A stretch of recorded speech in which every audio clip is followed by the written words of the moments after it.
Brian Eno got his start playing keyboards for English experimental art rock band Roxy Music in the early 1970s.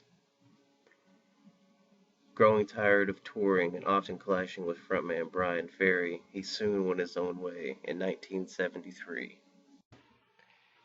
He continued solo for a few years, making experimental rock albums, usually about half with lyrics and half of them instrumental. And then, one day after a car wreck left him bedridden, a friend who was visiting him while leaving left a record on. And the record was an 18th century harp record. And frustratingly enough, his friend left it just low enough to where he couldn't quite hear everything. But being bedridden, he couldn't get up either, so he had to lay there and listen to it. It was also raining that day. So laying there listening to the sometimes audible notes from the harp music mixing with the rain, he got the idea, because it was actually a great musical moment for him. He actually really enjoyed it once he listened to it. He got the idea of a non-intrusive music. The music where a listener could be drawn into a landscape, a soundscape, I guess you could call it. And he called this music ambient music.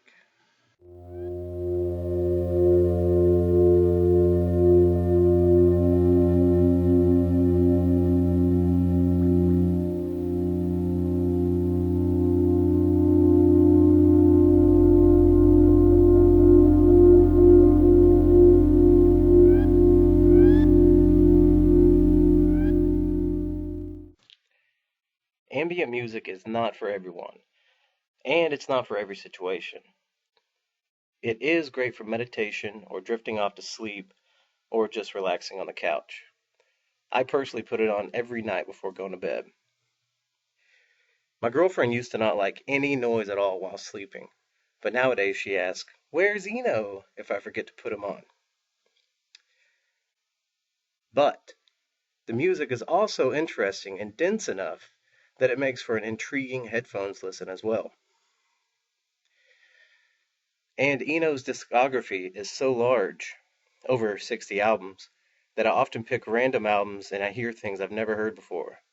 His musical palette is also large and eclectic. He doesn't just make ambient music. He branches off into prog rock and art rock.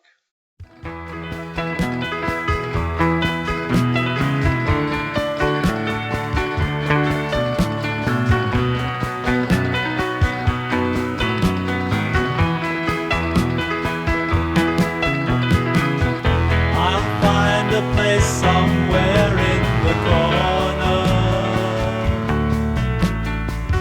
I'm gonna waste the rest of my days just watching patiently from the window, just waiting seasons change someday. Oh no, my dreams will call you through that garden gate. I want to world music.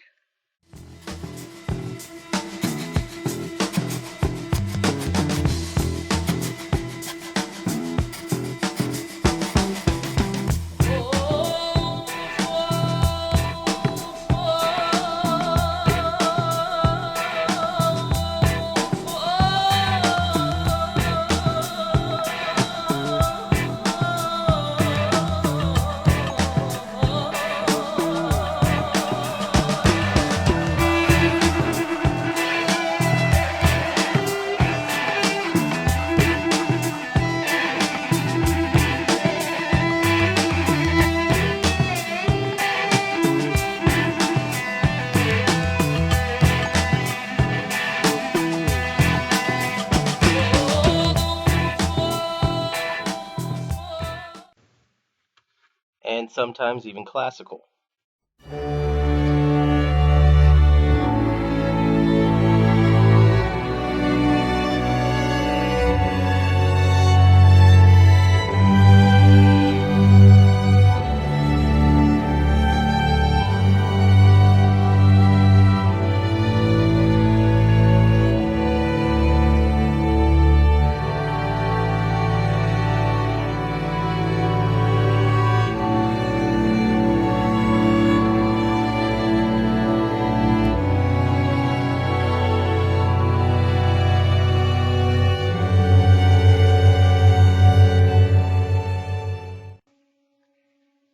his ambient music is my personal favorite.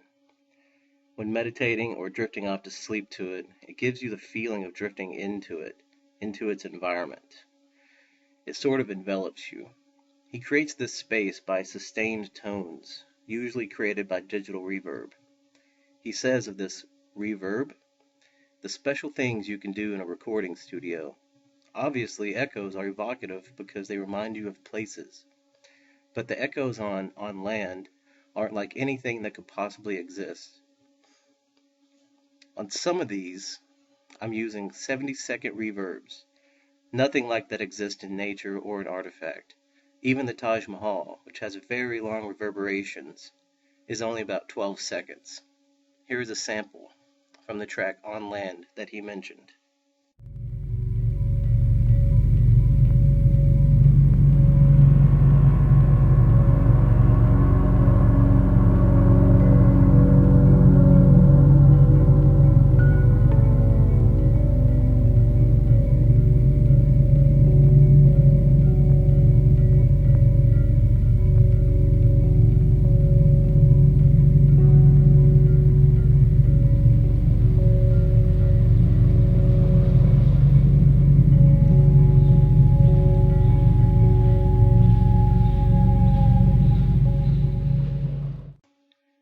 He is still pushing the boundaries of music and art. His latest obsession is with what he calls generative music. This is music that is created by algorithms using certain sounds uploaded to a computer by a person. Once the sounds are uploaded and the particular algorithm is chosen, the math does the rest. It is true chaos music, meaning you truly do not know what will come next in the song. And the song will never sound the same twice because the math is so complicated and the variables are enormous. Brian Eno's material is varied enough that chances are some of it will strike a chord with you. And even if you dig through all 60 plus albums and find nothing that tickles your fancy, you have to appreciate such a proficient artist who is still producing excellent music in his 60s, long after most of his contemporaries are relegated to playing their hits. He is still looking forward and trying to break even newer ground.